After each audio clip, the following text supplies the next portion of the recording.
morning. This week on Serious Social, we're going to take a slightly different approach.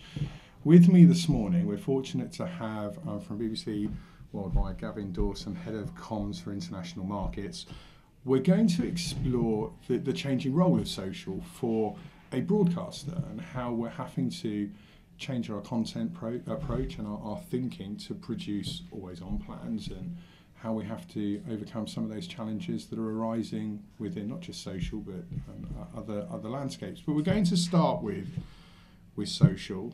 A bit cliche, but sort of 2010, everyone was saying social media, it's going to be the future. It's going to be the next big thing, sort of 2012. Here we are, 2017. It is very much the big thing. But for a company that's not blessed with endless resource around marketing, how does Worldwide even begin to face this challenge of social? Where do you start? We're starting with trying to build franchises. We were talking about Marvel earlier on. Our real ambition is to take our popular shows like Doctor Who, Strictly Come Dancing, Sherlock, those shows that have real fan engagement, and really super serve those audiences, find a way of engaging those audiences throughout the whole year, not just when a program's on. So really drilling down into those fans and creating content that will engage them the whole year round. So that's interesting, because I know at the BBC you've got your live schedule, your on-demand schedule, and then through your wonderful iPlayer we can go and access in foreign countries different content. So we take Doctor Who for example, one of the biggest conversations online.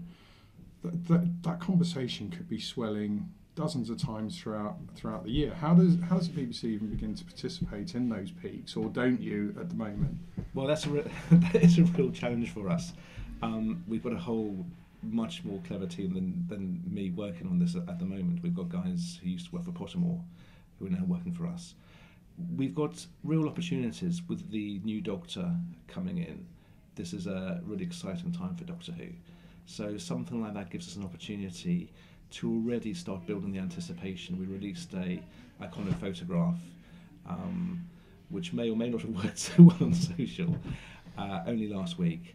It's quite divisive, wasn't it? But I love the fact that you were trying that content, trying to do something different. So with the new Doctor, as you say, I mean, we can't stray away from the topic, the gender debate that's raged for a very long time within the country. Well, that's been really interesting. For example, the Chinese have gone nuts for a female doctor. You would have thought maybe a traditional society wouldn't be so open to that, but the Chinese have really embraced it. So brilliant. We've had a lot of positive feedback about having a female doctor. So that raises an interesting comment. I mean, so we know your programme schedules differ by countries. You indeed sell a lot of your wonderfully produced material to different territories. Are there themes and trends within the types of programmes that are bought by continents? So Asia versus South America, for example? Talking about China, for instance, educational content really works well in China. So at the moment we've got Blue Planet 2, which is being shown simultaneously as the UK. That's had something like 100 million views of all the social media and the long-form content in China. There's a real thirst amongst the growing middle classes there for content that not only entertains but also educates, and content that the whole family can watch together. We're increasingly seeing families watching together. The other phenomenon I think we're finding in China is a desire to connect with the natural world, the movement into cities of a large part of the population. Giving people an insight into the natural world is certainly a way that people can, having gone from rural to urban, they can now reconnect. So we find educational content is really the sweet spot. It has to be entertaining, of course. At the same time, Doctor Who is very popular in China, so we have straightforward entertainment.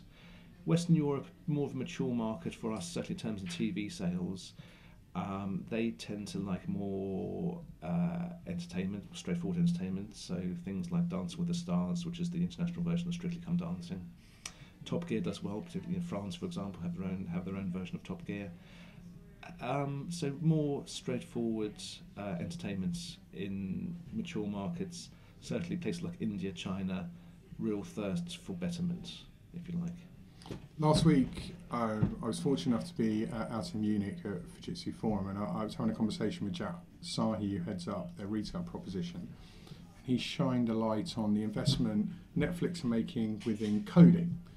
£6 billion being spent on enhancing their ability to surface data around human behaviours and interests. What I find fascinating about this is that's something we're able to do in social. Are we getting to a point where you're going to have to look at audience behaviours and interest by continent and then consider how your social content is meeting those behaviours and interests? Well, it's important to say for the BBC. The BBC is primarily aimed at a UK audience, so we have to be mindful of the UK audience. They licence fee payers pay for the vast majority of content. Having said that, worldwide contributes largely in many ways. For example, we will contribute towards programme budgets. So Blue Planet 2, we're just talking about, we've contributed something like 80% to the making of that. BBC on its own just could not afford to make that. So we bring in co-production partner funding from around the world to help pay for that. And I've forgotten the question. No, I was. So we take Blue Planet, content rich. We regularly say content is king on social. Yeah. The quality of your content largely determines whether you get attention. And we know that the content has performed already brilliantly for you. But do you think that there will become a point where the content we maybe serve to an Asian market based on their behaviours and interests would differ to maybe a European market because of the programmes that... Well, we're certainly making the content work much harder in the BBC than we have in the past. So things like Blue Planet 2, as I say, 100 million views across all forms of social. It's just available at the moment on an SVOD service called Tencent.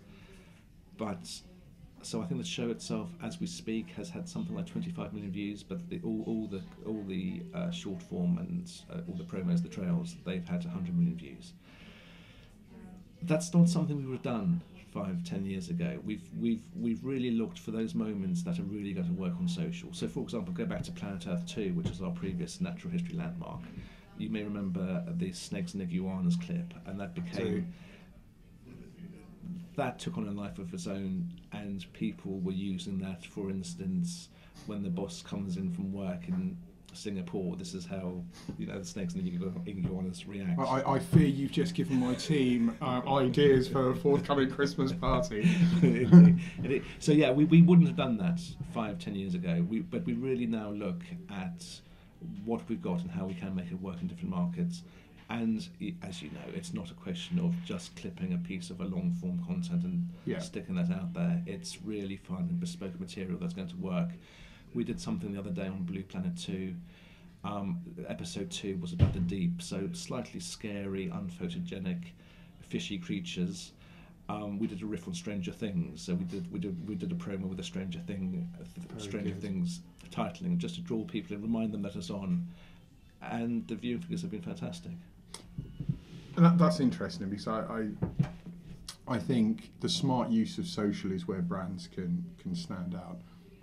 I know you're here today to kind of enhance your own knowledge of social, and you're going to be spending some time both with the consumer team, our B2B team, and indeed the studio to understand what we're doing.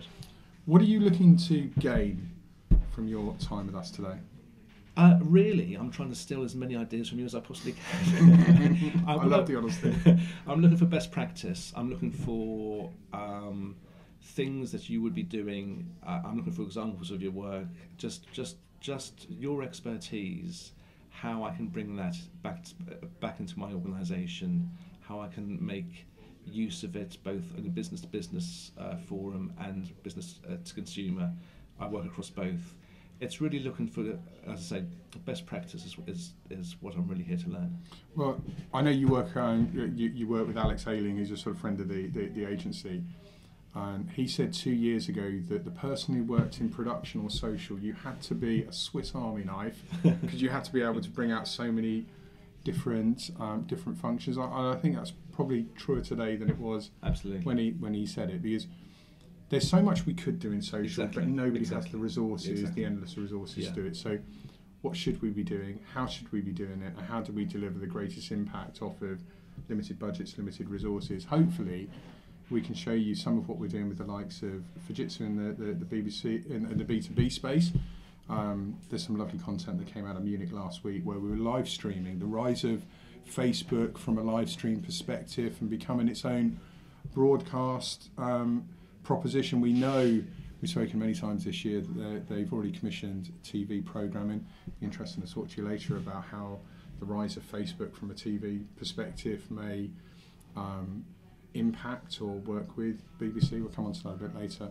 But then on the consumer side, there are some smart things we can now do with data. So if you've got these 100 million views, how should you be using that to then serve content back to the people? We'll touch on some paid retargeting later, and we'll do a wrap up shortly about what you've experienced today and whether we've been of help. I hope we are. I'm sure you will. Otherwise, this video is totally pointless. But we'll be back to you shortly. Thanks very much.